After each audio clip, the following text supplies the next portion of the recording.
gente está acostumado a pensar em vacinas de um jeito bem específico, né? Elas basicamente mostram para o nosso corpo um pedacinho do inimigo, para que o sistema imune aprenda a lutar. Mas e se a gente pudesse mudar essa abordagem de um jeito fundamental? E se, em vez de entregar a peça pronta, a gente entregasse só um manual de instruções? Pois é, essa é a ideia simplesmente revolucionária por trás das vacinas de DNA.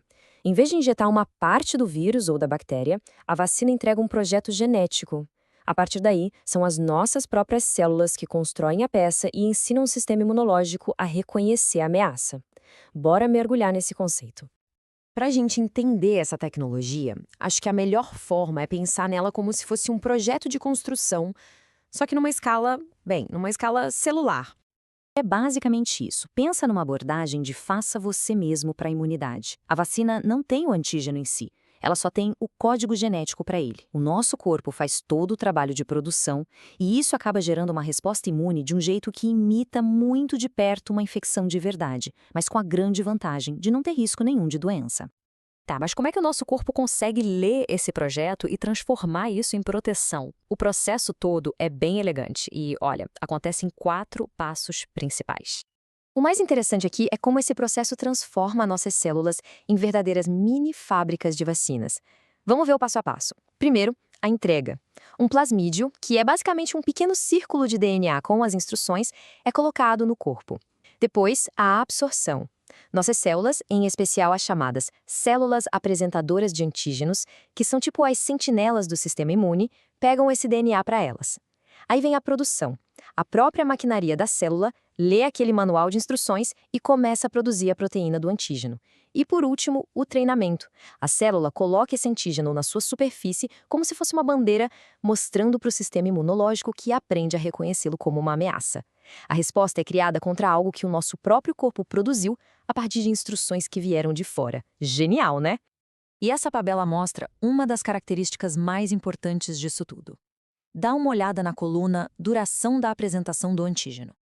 Repara que as vacinas de DNA, assim como uma infecção natural, apresentam um antígeno por várias semanas. Isso causa um aumento lento de anticorpos, sim, mas essa produção mais demorada e constante resulta numa resposta imune mais duradoura, mais madura. É como se fosse um treinamento mais longo e completo para o nosso sistema de defesa. Bom, como toda tecnologia que chega para inovar, as vacinas de DNA têm seus pontos fortes e também seus desafios. Vamos colocar isso na balança para ver como fica? Do lado das vantagens, a estabilidade é, sem dúvida, um grande diferencial. Imagina só, não precisar de toda aquela cadeia de frio super complexa. É uma vantagem logística gigantesca. Elas também estimulam uma resposta imune bem ampla, ativando não só os anticorpos, mas também as células T, que são importantíssimas para a memória imunológica de longo prazo. E claro, poder desenvolver e produzir tudo muito rápido é vital em um surto. Só que existem desafios e eles são importantes. A potência em humanos, historicamente, sempre foi um pouco menor do que nos modelos animais. E elas só funcionam para antígenos que são proteínas, o que limita o uso contra certos tipos de bactérias que têm, por exemplo, uma superfície de açúcar. Mas olha, essa ideia não é de hoje não. A jornada das vacinas de DNA, desde o conceito até a aplicação no mundo real, tem sido longa, com vários marcos importantes pelo caminho. A prova de que o conceito funcionava veio lá no começo dos anos 90. De lá para cá, a tecnologia se provou primeiro no mundo veterinário com uma vacina para cavalos. E, em 2021, a gente viu um marco histórico, a primeira aprovação de uma vacina de DNA para uso em humanos, contra a Covid-19. Isso mostra uma progressão constante e uma confiança cada vez maior nessa plataforma. Então, com base em toda essa jornada, o que será que o futuro reserva? O potencial é enorme e pode, de verdade, redefinir a nossa forma de prevenir doenças. Acho que esse é o ponto central de tudo. A gente está mudando de uma abordagem baseada em matéria para uma abordagem baseada em informação.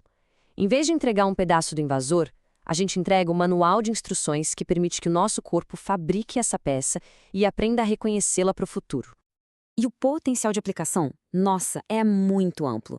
Já tem pesquisadores explorando vacinas de DNA para alguns dos maiores desafios da saúde global, como o HIV e a malária. E talvez o mais surpreendente seja o uso em vacinas terapêuticas contra o câncer, onde o objetivo é treinar o sistema imune para atacar as próprias células do tumor. E isso tudo nos deixa com uma pergunta fascinante. A ideia de capacitar o nosso próprio corpo para produzir suas defesas de um jeito tão preciso e programável pode não ser só uma nova tecnologia de vacina, pode ser um vislumbre do futuro da medicina personalizada. O projeto já está em nossas mãos. A questão agora é o quão bem a gente vai aprender a usá-lo.